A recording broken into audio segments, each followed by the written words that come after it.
ব্যাপারটা রাখবো, কার ঠ্যাং বাদ দিব, কার মাথা বাদ দিব, এইটা না করে বরঞ্চ আমরা সংস্কার করে সকলের মধ্যে ক্ষমতাটাকে ভাগ করে দেই। ওনাদের অতি বুদ্ধি কিংবা কম বুদ্ধি যাই হোক, ওনারা এই জিনিস বোঝার সামর্থ্য রাখেন। সমস্যা এই জায়গায় হয়েছে। তো আমি শেষ করে দিচ্ছি আর বেশি না বলে। এখন আমি প্রশ্ন করেছিলাম, আর কোন মিনিট আছে, 2 মিনিট আছে। এখন প্রশ্ন হলো, এই যে 5ই আগস্ট থেকে শুরু করে 12ই ফেব্রুয়ারি পর্যন্ত যা কিছু হলো, এইটাকে আপনারা কিভাবে সমাধান করবেন? আমাদেরকে রাস্তা দেখান। আমি তো সাহস করে বলি, আমরা যে পথ দেখিয়েছি এই পথের বাইরে আপনারা যদি আরো কোনো গ্রহণযোগ্য পথ দেখাইতে পারেন, এটা আমাদেরকে অ্যাকসেপ্ট করে নিতে কোনো আপত্তি নাই। দেখান।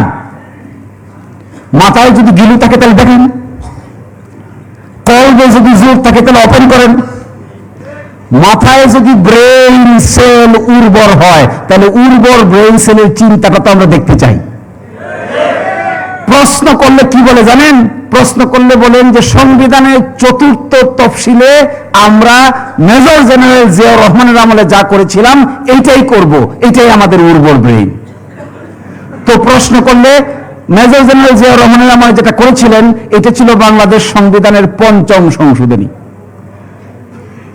মাশাআল্লাহ জারি হয়েছিল 75 সাল থেকে শুরু করে 79 সাল পর্যন্ত বাংলাদেশের সংবিধানে যা কিছু করা হয়েছিল এ নিয়ে কোনো আদালতে প্রশ্ন উত্থাপন করা যাবে না, এই আইন তারা করেছিলেন। এই আইন 2011 সালে বাংলাদেশের সুপ্রিম কোর্ট অসাংবিধানিক ঘোষণা করে দিয়ে বলছে, এই যে এতদিন পর্যন্ত এতদিন থেকে যা কিছু করেছেন এ সব কিছু হলো আপনারা অবৈধ ক্ষমতা দখলদার। কই আপনাদের আইন ঠিকছে? ঠিকছে আপনাদের আইন? এখন প্রশ্ন করলে বলে এখনো তাই করব। কি করব? বলছি 4র্থ তফসিলে আমরা একটা প্যারাগ্রাফ অ্যাড করে বলবো 5ই আগস্ট থেকে শুরু করে 12ই ফেব্রুয়ারি পর্যন্ত যা কিছু করা হয়েছে এগুলো নিয়ে কোনো আদালতে প্রশ্ন উত্থাপন করা যাবে না। তো এটা তো আগেও করেছিলেন, ঠিক আছে? সত্যিকার অর্থে ভালো কোনো পন্থা যদি এখনো বাইর করতে পারেন, আমরা কি পন্থা বের করেছিলাম? একটা গণভোট হবে, গণভোটের প্রেক্ষিতে সংবিধান সংস্কার পরিষদ গঠিত হবে, আর সাধারণ ইলেকশনের প্রেক্ষিতে পার্লামেন্ট গঠিত হবে। গণভোটের কারণে যে সংবিধান সংস্কার পরিষদ গঠিত হবে এটা 180 দিন ফাংশন করবে। 180 দিনের মধ্যে সংবিধান সংস্কার করে শেষ করে দিবে। তারপরে গণভোটের মাধ্যমে যে সংস্কার পরিষদ গঠিত হলো এটা মৃত্যুবরণ করবে। আপনারা দেখেন না, কাকড়া নিজে বাচ্চা দিয়া বাচ্চার জন্ম দেয় কিন্তু নিজে মরে যায় না? কাকড়া দেখেছেন নাকি জীবিত থাকে? মাকড়সা এত বড় পেটের ডিম দেখবেন, শত শত বাচ্চার জন্ম দেয় কিন্তু জন্ম দেওয়ার সময় নিজে মৃত্যুবরণ করে।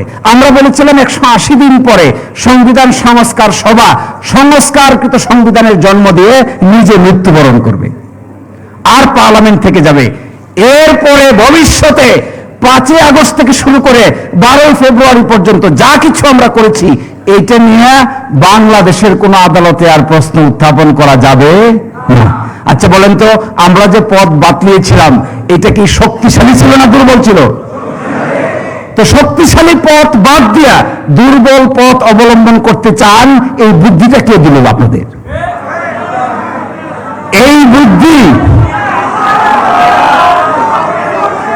তো আমি শেষ করে দেই একটা কথা বলে, আমার কাছে মনে হয় সরকার দলীয় বন্ধুরা আরো অনেক বেশি লেখাপড়া করা উচিত।